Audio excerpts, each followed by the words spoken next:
Trump का सबसे शक्तिशाली एयरक्राफ्ट कैरियर तेजी से ईरान की तरफ क्यों बढ़ रहा है? क्या डिएगो गार्सिया बेस पर B-2 बॉम्बर में बम लोड हो गया है?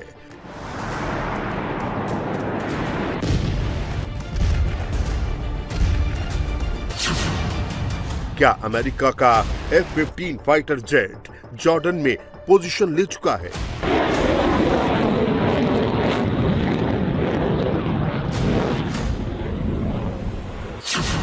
क्या अमेरिकी डेल्टा फोर्स के कमांडो ईरान में घुसने के लिए तैयार हैं?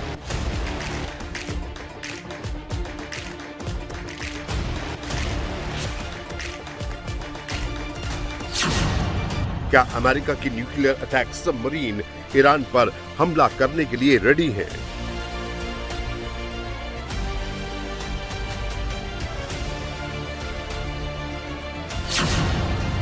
क्या इस बार ट्रंप सुप्रीम लीडर खामेनेई का काम तमाम कर देंगे?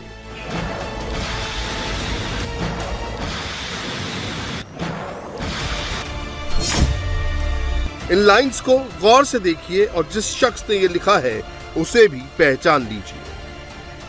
ये अमेरिकन डिप्लोमेट और पूर्व इजराइल राजदूत डैनियल शापिरो की सोशल मीडिया पोस्ट है, जिसमें उन्होंने साफ साफ लिखा है कि डोनाल्ड ट्रंप इस हफ्ते खामेनेई को मारने की कोशिश कर सकते हैं।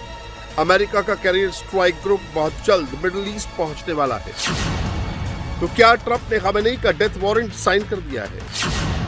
क्या अमेरिकी फौज सीधे खामेनेई के बंकर पर अटैक करने वाली है? अगर ट्रंप अपने मकसद में कामयाब हुए तो ईरान का अगला कदम क्या होगा?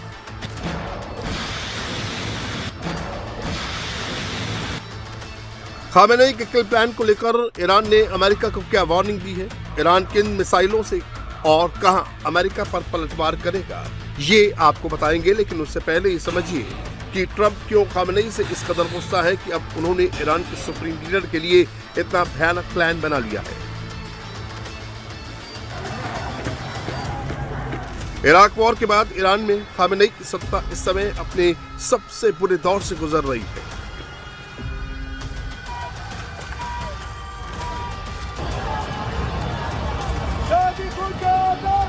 ईरान में एक बड़ा तबका खामेनेई के इस्लामी निजाम के खिलाफ बगावत कर चुका है।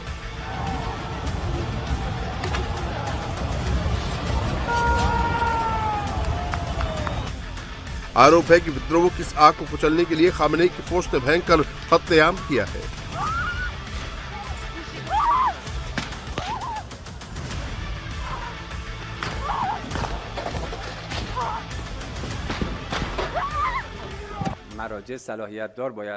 तकनीकी रूप से मौतों की संख्या से जुड़े आंकड़े संबंधित संस्थाओं द्वारा घोषित किए जाने चाहिए। मेरे पास इस बारे में कोई जानकारी नहीं है।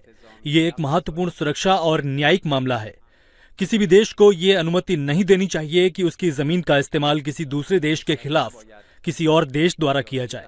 ये ईरान के बारे में गढ़ी गई बड़ी संख्या में झूठी रिपोर्टों का एक उदाहरण है, जिन्हें अंतर्राष्ट्रीय समुदाय तक पहुंचाया जाता है और कभी कभी कुछ देश इसी गलत जानकारी के आधार पर ईरान के बारे में फैसला कर लेते हैं।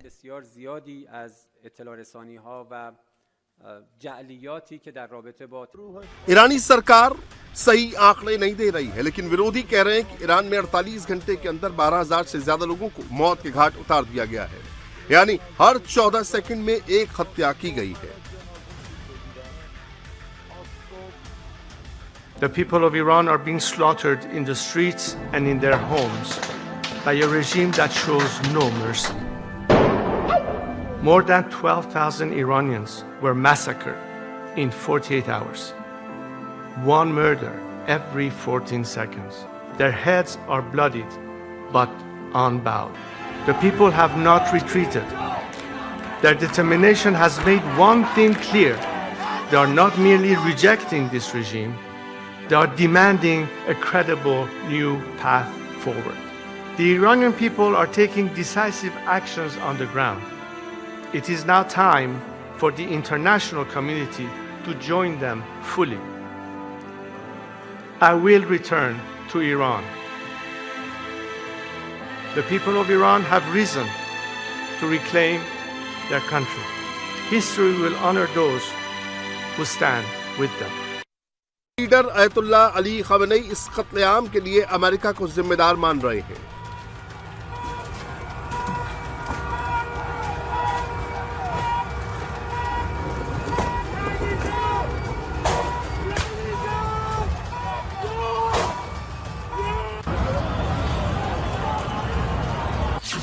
खamenei ने हिंसा और मौत के लिए सीधे ट्रंप पर आरोप लगाया है।